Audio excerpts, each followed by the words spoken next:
Presidente, con su venia, diputados, estamos hoy aquí solicitando su atención y solicitando el apoyo de mis compañeros para modificar o para que me ayuden con esta reserva en el artículo 43, que se refiere en particular a los testigos sociales, que no son otra cosa más que las personas físicas o jurídicas que participan en los proyectos de asociación público-privadas en los términos y condiciones que establezca este mismo reglamento.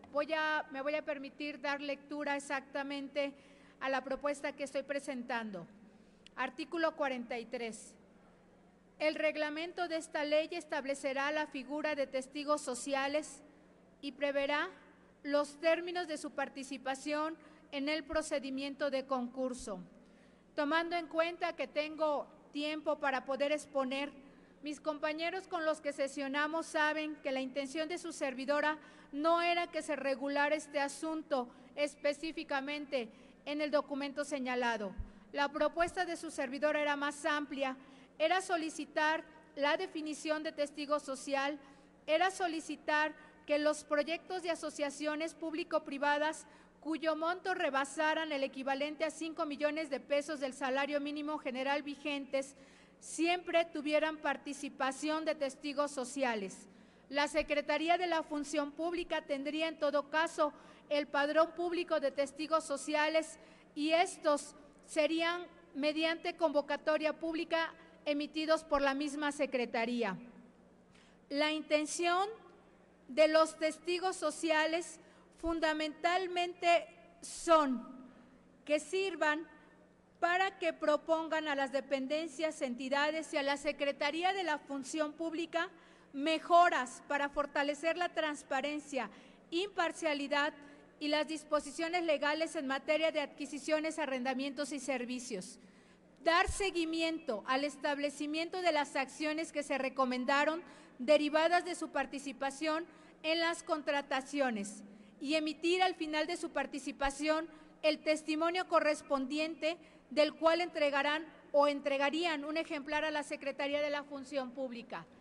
En obvio de tener el apoyo de las diferentes bancadas en esta Cámara, acordamos que subiríamos exclusivamente esta propuesta al artículo 43, que señala que su reglamento lo estará regulando. Sin embargo, quise hacer una exposición más amplia de la intención que tiene su servidora de regular el asunto de los testigos sociales.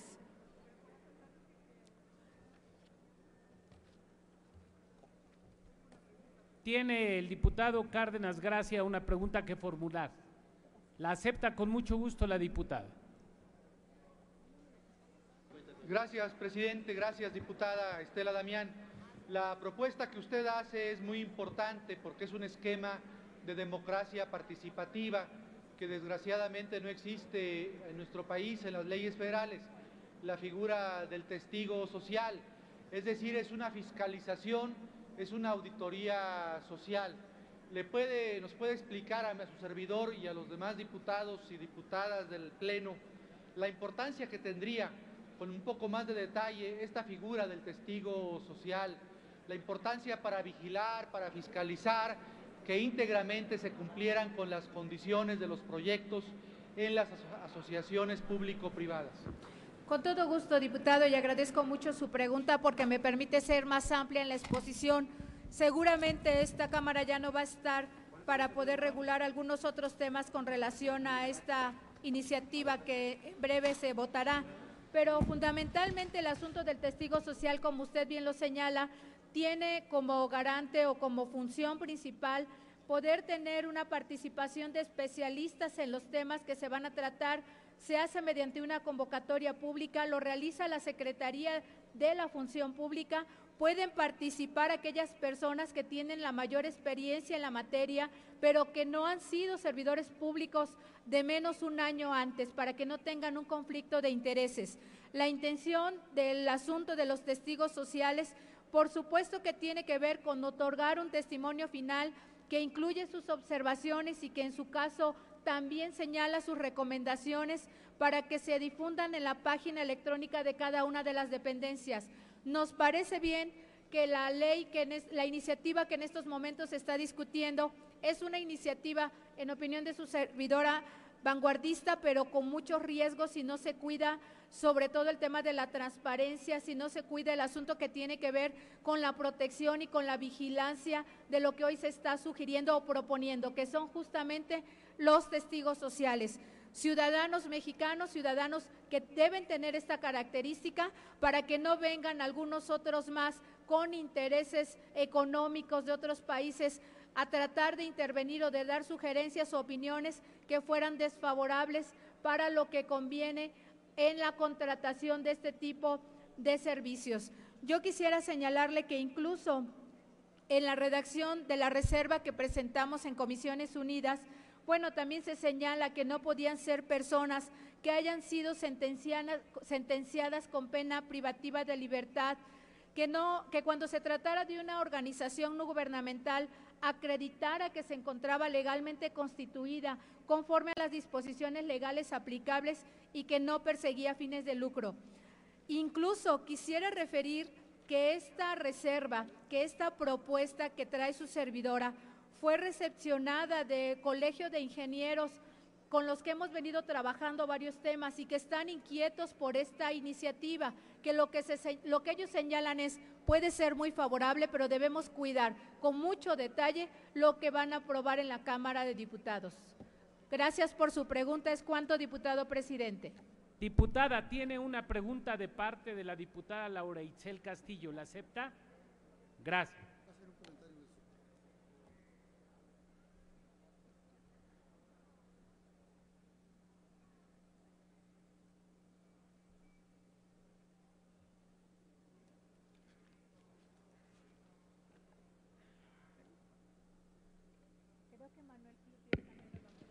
Sí, diputada Estela Damián, hay una cuestión que me parece que es importante, que se tendría que realmente reflexionar, y es lo relacionado con la deuda. Se dice que no hay un endeudamiento, sin embargo, en el caso, por ejemplo, del artículo 102, específicamente habla de los derechos del desarrollador derivados del contrato de asociación pública-privada podrán darse en garantía a favor de terceros. Está hablando específicamente de deuda, y estos derechos de los desarrolladores, como se les denomina a los empresarios, pues tienen que ver con sus pagos, con sus ingresos que van a tener a lo largo de todos estos años. ¿Usted no considera, diputada Estela Damián, que debería, dentro de este artículo 102 y dentro de la ley en general, plantear que efectivamente, si dicen que deben de invertir los empresarios, garantizar que por lo menos a través de la misma ley se garantice que hay inversión de los empresarios y no que todo es deuda, como va a venir sucediendo? La propuesta es que pudiera haber una modificación para que mínimamente se garantizara un 75% de inversión del inversionista y no todo fuera a parar a la deuda, es decir, que pudiera haber alguna modificación en la ley para que se pueda contemplar que, si es cierto el discurso de que se requiere que los privados inviertan en nuestro país, se garantice a través de la ley que efectivamente deben de invertir ese recurso, porque si no, tenemos como ejemplo el caso concreto de Mexicana de Aviación, donde efectivamente no ha habido un inversionista que logre garantizar que pueda haber los recursos necesarios para echar a volar a la compañía, y en este caso los empresarios lo único que estarían haciendo es poner el nombre de su empresa y endeudar al país como se ha venido haciendo en otros proyectos. ¿Usted considera que se podría incorporar, que efectivamente hubiera una garantía de que el inversionista ponga dinero y no todo este dinero sea deuda que la acabe pagando el pueblo? Gracias. Gracias, presidente. Escuché con atención su pregunta y escuché con atención su participación en tribuna. Me parece que los elementos y los argumentos que usted ha venido esgrimiendo con relación a este tema pueden tener mucha razón. Incluso en alguna de las conversaciones que tuve con diputados durante la sesión, justo coincidíamos en el tema. No es posible pensar que en esta iniciativa no se esté hablando de deuda. Evidentemente se está contrayendo de una manera indirecta, pero se está contrayendo deuda para pago en determinados años y que con esto se puede estar cubriendo el asunto del servicio o de la obra que se está realizando, fundamentalmente. Yo lo que le pudiera decir es que me parece que efectivamente hay muchas áreas de mejora en esta iniciativa que hoy se está discutiendo, que evidentemente muchos de los diputados que estamos en estos momentos participando podemos tener propuestas para que esta iniciativa cubra de mejor manera la estrategia y el método para realizar obra en nuestro país, porque lo grave también, en opinión de su servidora, es que en estos momentos se está haciendo sin ningún tipo de reglamentación en específico, y que eso también es muy grave, pero que esto no significaría ni justificaría de ninguna manera que hiciéramos una legislación al vapor que no contemplara debidamente cada una de las causas y de los riesgos que podríamos correr o que podríamos exponer en el caso de la inversión privada para los proyectos en específico que se concursen. Yo podría compartir con usted la preocupación, por eso incluso voté a favor de lo que usted subió a tribuna, diputada. Lamentablemente, la reserva que hoy presento es muy acotada, tiene que ver con el artículo 43 y con la incorporación de testigos sociales, un poco en el acercamiento de la preocupación que también usted tiene. Gracias, diputada.